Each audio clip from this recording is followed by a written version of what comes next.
Ok,សួស្តីអ្នកនរគ្នាកាលពីវីដេអូមុនយើងបានរៀនទាក់ទងជាមួយនឹង backslash n ហើយអញ្ចឹងថ្ងៃនេះយើងតមានរៀនទៀតទាក់ទងជាមួយនឹងការ print ទៀតហើយយើងនឹងធ្វើការសរសេរ time នៅកូដថ្ងៃមុនណាអញ្ចឹងដើម្បីយើងទៅយកកូដថ្ងៃមុនមកសរសេរ time អ្នកនរគ្នាយកពាក្យ file ឡើងមកបន្ទាប់មកអ្នកនរគ្នាយក open ណាអញ្ចឹងវានឹងទៅរក folder ដែលយើងបានដាក់កូដហ្នឹងហើយបើសិនជាទាំងអស់គ្នា store នៅកន្លែងណាទាំងអស់គ្នាទៅរក file ឡើងមកហើយទាំងអស់គ្នាយកនេះមានអក្សរ C នេះណាកុំយកអាក្រមគឺជា EE file ទេអញ្ចឹង file ថ្ងៃមុនហ្នឹងគឺខ្ញុំដាក់ឈ្មោះថា printf អញ្ចឹងហើយខ្ញុំ open file ឡើងមកអញ្ចឹងថ្ងៃមុនយើងបាននិយាយគ្នាតាក់ទងជាមួយនឹង backslash n បាទប្រាដើម្បីធ្វើឲ្យកូដហ្នឹងវាចុះទៅកាន់បន្ទាត់ថ្មីអញ្ចឹងថ្ងៃនេះយើងនឹងរៀន backslash ថ្មីទៀតគឺប្រហែលជាអាចនឹង3ទៀតយើងរៀន backslash 3ទៀតណាខ្ញុំសូមលុបកូដថ្ងៃមុននឹងចោលទៅហើយយើងមកសេកូដថ្មីទាំងអស់គ្នាចឹងអ្នកនរគ្នាបានដឹងហើយថា backslash n គឺយើងប្រើប្រាស់ដើម្បីចុះបន្ទាត់ធ្វើកូដយើងហ្នឹងចុះបន្ទាត់អញ្ចឹង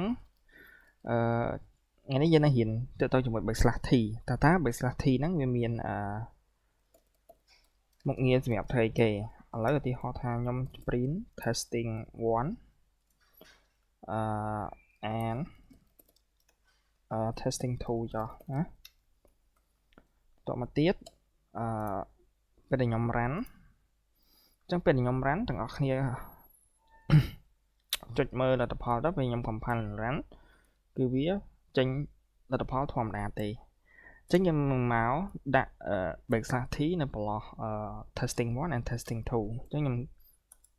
ធ្វើការដាក់ backslash t នេះនៅប្រឡោះ testing 1 and testing 2អញ្ចឹងទាំងអស់គ្នាចាំមើលថាលទ្ធផលវាចេញមកបែបណាណាអូខេអញ្ចឹងទាំងអស់គ្នាឃើញថា testing 1ហើយនិង testing 2នេះពេលដែលវាជួប backslash t គឺវាដក clear គ្នាចំនួនមួយ tab អាហ្នឹងប្រវែង t ហ្នឹងគឺមានន័យថាយើងចង់កាលណាយើងចង់ឲ្យអក្សរមួយចង់ឲ្យ statement មួយទៅកាន់ statement មួយ clear គ្នាចំនួនមួយ tab គឺយើងប្រើ backslash t អញ្ចឹងជាឧទាហរណ៍យើងដាក់ថា testing 1អ្នកនរគ្នាមើល testing 1កន្លែងនេះពេលវាជួប backslash t គឺវាដក clear ចំនួនមួយ tab ហើយបានវា print testing 2ណាអញ្ចឹងមួយ line ហ្នឹងគឺស្មើនឹងយើងសរសេរបែបនេះទាំងអស់គ្នាគឺស្មើយើងសរសេរ2 line បែបនេះឧទាហរណ៍ថាខ្ញុំមានហ្នឹង testing 1តមកទៀតខ្ញុំមានprintf testing 2អញ្ចឹងខ្ញុំដាក់backslash t នៅលើនេះអញ្ចឹងទាំងអស់គ្នាជាមួយខ្ញុំ run ណាអញ្ចឹងទាំងអស់គ្នាឃើញលទ្ធផលហ្នឹងគឺវាដដែលមានន័យថាពេលដែលវាជួបវា run statement ទី5ពេលដែលយើង run output ចេញ testing 1បន្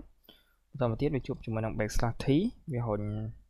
វាដក clear ចំនួនមួយ tab បន្ទាប់មកបានវាចូល testing 2backslash t ហ្នឹងគឺមានតែប៉ុណ្្នឹងឯងទាំងអស់គ្នាអញ្ចឹងមានន័យថាទាំងអស់គ្នាសរសេរ2 line នេះស្មើនឹងទាំងអស់គ្នាសរសេរ1 line នៅលើនេះដែរណាអញ្ចឹងយើងស្គាល់ backslash 2 ហើយទី1គឺ backslash n ទី2គឺ backslash t ឥឡូវខ្ញុំនិយាយតាក់ទងជាមួយនឹងមួយទៀតគឺ printf ដែរខ្ញុំដាក់ថាtesting អូខេក៏ប៉ុន្តែខ្ញុំចង់ output បែបនេះបើសិនជាខ្ញុំសរសេរបែបនេះពេលយើង output ទៅអ្វីដែលនៅក្នុងសញ្ញាថ្មិញកដោហ្នឹងគឺវានឹងបោះចេញមកចេះទាំងអស់គ្នាឃើញវានឹងបោះចេញមកចេះអញ្ចឹងវាបោះតែពាក្យ testing ទេក៏ប៉ុន្តែខ្ញុំចង់បានបែបនេះខ្ញុំចង់បានសញ្ញានេះសញ្ញា sorry ទាំងអស់គ្នាសញ្ញា forward slash ហើយនឹងពាក្យ testing forward slash មានន័យថាខ្ញុំចង់បានឲ្យវាចេញទៅលើ console ចេញតម្រង់បែបនេះចេញមានពាក្យ testing ហើយកដោបដោយសញ្ញា forward slash អញ្ចឹងក្នុងកូដយើងសរសេរមិនគឺយើង output ចឹងហ្មងហីអញ្ចឹងយើងដាក់អញ្ចឹងមែនមានន័យថាវាសាយើងដឹងថាស្អីក៏ដោយឲ្យទៅនៅប្រឡោះថ្មិញកដោនេះគឺវានឹង print ចេញអញ្ចឹងបើសិនយើងចង់ print បែបនេះយើងសរសេរបែបហ្នឹងមែនអញ្ចឹងយើងសាក run មើលអូខេវា error ហើយ ចឹងទាំងអស់គ្នាចាំថាយើងអាចប្រើអញ្ចឹងបានទេតែកាលណាវាជួបជាមួយនឹង forward slash អាសញ្ញាហ្នឹងគេហៅថា forward slash ទាំងអស់គ្នាអូគេហៅថា backslash សំទោសគេហៅថា backslash ចឹងតែកាលណាវាជួបជាមួយនឹង backslash ហ្នឹងវានឹងគិតថានៅពីមុខហ្នឹងវាច្បាស់ជាមាន t ឬក៏មាន n ហើយបើកាលណាយើងអត់ដាក់ចឹងទេគឺវានឹង error ហើយណាអញ្ចឹងដើម្បីបានបែបនេះចេញទៅលើ console ចេញទៅលើ console ទាំងអស់គ្នាដាក់អានឹង2ដងមកហ្នឹងហើយដាក់អានឹង2ដងមកអញ្ចឹងវាលេងអីហើយណាបាទហ្នឹងហើយអញ្ចឹងមកដល់ហ្នឹងគឺវានឹង print អាហ្នឹងមួយគឺយើងឃើញថាវាអត់ចេញ2ទេក្តោប testing នេះគឺវាចេញតែមួយទេណាចឹងអាហ្នឹងគឺជាលទ្ធផលដែលយើងចង់បានវាធ្វើត្រូវតាមអីដែលយើងចង់បានណាចឹងអ្នកនរគ្នាត្រូវដឹងថាតែយើងអាចដាក់អញ្ចឹងណាដាក់អញ្ចឹងគឺវា error ហើយមួយទៀតមាន print អូ sorry អ្នកនរគ្នាជាប់ឧទាហរណ៍ថាខ្ញុំមាន print មួយទៀតខ្ញុំដាក់ពាក្យថា testing ដូចគ្នាហើយបន្តមកទៀតខ្ញុំចង់ output បែបនេះបងប្អូនគ្នាមានន័យថានៅលើ console ខ្ញុំចង់ឲ្យពាក្យ testing ហ្នឹងវានៅក្នុងធ្មេញកដោបងមានន័យថាចង់ output ទាំងធ្មេញកដោហ្នឹងទៅហ្មងចង់បានប៉ុណ្ណឹងបោះទៅលើ console ហ្មងក៏ប៉ុន្តែបើសិនយើងសរសេរប៉ុណ្នេះយើងដឹងហើយថា output វាចេញបានតែ testing ទេវាអត់មកធ្មេញកដោនេះទេណាអញ្ចឹងយើងធ្វើម៉េចយើងដាក់ចេះមែនបងប្អូនយើងដាក់ចេះមែនដាក់ធ្មេញកដោអញ្ចឹងមែនដើម្បីឲ្យនេះចេញមើលយើងឡើយយើងសាក់ run មើលដើរអូដើរទាំងអស់គ្នា error ទៀតទេយើងអាចប្រើប្រាស់អញ្ចឹងបានទេទាំងអស់គ្នាអញ្ចឹងដើម្បីយើងអាច output នេះទម្រង់បែបនេះឡើងទៅលើ console បានអញ្ចឹងទាំងអស់គ្នាត្រូវមានចេះទាំងអស់គ្នាត្រូវដាក់សញ្ញា backslash ហ្នឹងពីមុខមួយមកហ្នឹងហើយដល់ទាំងអស់គ្នាមើលយើងមានចេះមានធ្មេញកដោ2អបសងខាងហើយហើយនេះបន្លោះធ្មេញកដោខាងមុខហ្នឹងមានដាក់សញ្ញាbackslash មកហើយខាងក្រោយនេះយើងដាក់នៅក្នុងវិញណាមានន័យថាកន្លែងនេះយើងដាក់ពីមុខសញ្ញាធ្មេញកដោដល់ពេលបញ្ចប់យើងដាក់ទៅពីក្នុងសញ្ញាធ្មេញកដោខាងក្នុងណាអញ្ចឹងបើយើង run ទៅអូខេវា work ហើយនេះទាំងអស់គ្នាអ្វីយើងចង់បានណា testing មកទាំងធ្មេញកដោហ្នឹងមកនេះ result យើងជាប់មកពីលើទេអញ្ចឹងយើងអាចបិទវាបានខ្ញុំអាចធ្វើការបិទ result នេះមួយសិនអញ្ចឹងខ្ញុំ run សាថ្មីទាំងអស់គ្នាមើលអញ្ចឹងអ្នកគ្នាឃើញទេយើងបាន testing ដែលមកទាំងធ្មេញកដោណាអូខេអញ្ចឹងទាំងអស់គ្នាបានរៀន3បានរៀន4ណាទី1គឺយើងរៀនតាក់ទងមួយនឹង backslash n នេះគឺយើងនិយាយថា backslash n ហ្នឹងគឺដើម្បីចូលបន្ទាត់កាលណាយើងប្រើប្រាស់ backslash t មានន័យថាវានឹងឲ្យstatement ទី1 clear ឆ្ងាយពី statement ទី2ចំនួន1 tab នេះ statement ទី1នេះជួយជាមួយនឹង backslash t វានឹងដក clear 1 tab ហើយទី3នេះគឺយើងហ៊ានតាក់ទងជាមួយនឹងសញ្ញា backslash 2ដងវានឹង output សញ្ញានេះមួយឡើងទៅលើ console ណាកាលណាយើងដាក់2អញ្ចឹងគឺវានឹង output មួយឡើងទៅលើ console ហើយមួយទៀតដល់ពេលដែលយើងចង់ print text ឡើងទៅលើ console ដែលមានធ្មេញកដោក្តោបវាសងខាងគឺយើងត្រូវប្រើទម្រង់បែបនេះគឺbackslash ជាមួយនឹងធ្មេញកដោបន្តមកទៀតពេលបញ្ចប់ពាក្យហ្នឹងគឺយើងត្រូវដាក់ backslash ហើយធ្មេញកដោវិញអានេះមានន័យថា backslash មុនសញ្ញាអីគេទាំងអស់គ្នាហ្នឹងគឺយើងប្រើទម្រង់បែបនេះដើម្បីយើង output ពាក្យទាំងធ្មេញកដោឡើងទៅលើអូខេឥឡូវទាំងអស់គ្នាឃើញកូដខ្ញុំញ៉ៃពេលខ្ញុំ run ទៅឃើញថានេះខ្ញុំសរសេរដែរក៏ប៉ុន្តែដល់ពេលវាដើរទៅ line 11ទៅវា print ពាក្យ testing នេះណាឥឡូវនេះគឺវាអត់បញ្ហាទេ Chẳng lại nếu nhằm trong bây giờ nè tầng ở khía tầng ở ní cái hào tha chia comment code nó cứ sầm nào tha dương phẹp một căn compiler dạng tha code từng lại nè đại dương bàn phá phẹp nó sẽ nhà forward slash anh cái hào forward slash mình next cứ dương phá phẹp sẽ nhà năng bị đón nó bị một code nó cứ code nó ngặt đà tê mình đây thay dương bật lại code đằng đà anh đang ấy cái hào là chia comment hay comment nó phá phẹp tầm bay ấy nó pe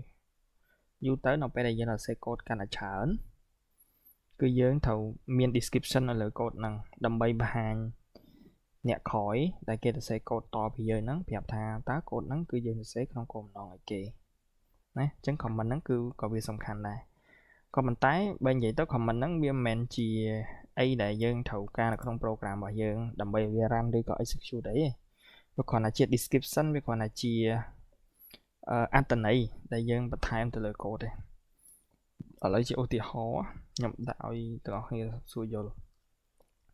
ô tỉ hóa thay nhầm sẽ xe chạy print ô từ đó sẽ để thảo print hello worldแบบเนี้ยnhé mình sẽ print hello world lên tàu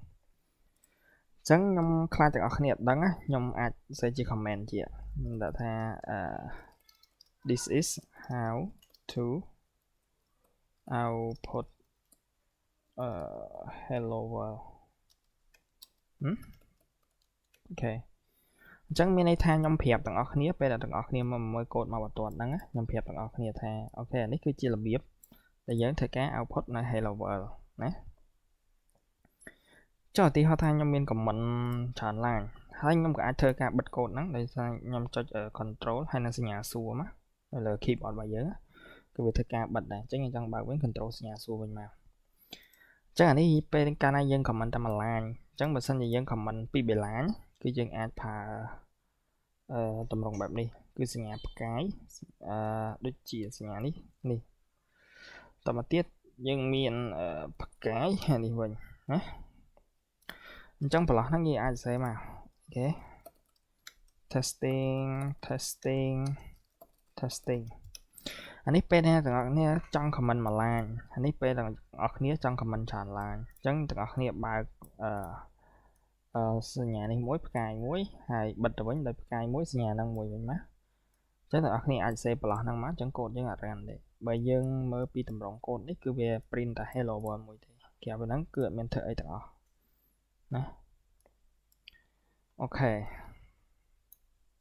chẳng mình thay tầng ở ní compiler giống cứ việc thay cá compiler thì của việc đăng thả nắng cứ mẹn chí code thì việc còn là chỉ comment tại bản nó không program ấy còn miếng này ngọc này nè ok chẳng ngay đi không có thay dân hiện man tràn đá chẳng lật màu vĩnh nó không print mà dớn cứ dân hiện ban lấy dân phải comment làm bây giờ xe thì tôi chừng mười thằng ấy để dân ban hiện này ok mà thay ca comment tự cái ai comment chán cái nó không code bao giờ á chắc thì mỗi dân ai ban hiện backslash ấn cứ vì new line backslash ấn cứ smart là new line ok dân hiện cho mỗi năng backslash thí cái miền này tha mà thép ở thật nó clear bị cái mà thép chẳng bây dân đặt backslash bị đòn ấy cứ việc smart đang xây nhà đang mà đỏ ok hai mũi tiết cứ dân phá phẹp này tầm rộngแบบนี้bây giờ dẫn trong output mình cái đảo lại từ lời console chẳng mình này tha vì năng tranh dạng chẳng là so đại dân đã cái đạp lọt nhỉ thì họ đang đạp testing là lọt nắng chẳng testing cho bác chỉ chính là đi hai ok hai dân chơi dân ban hiện backslash thằng buồn ní hai gọi dân chơi vì thi xa comment code này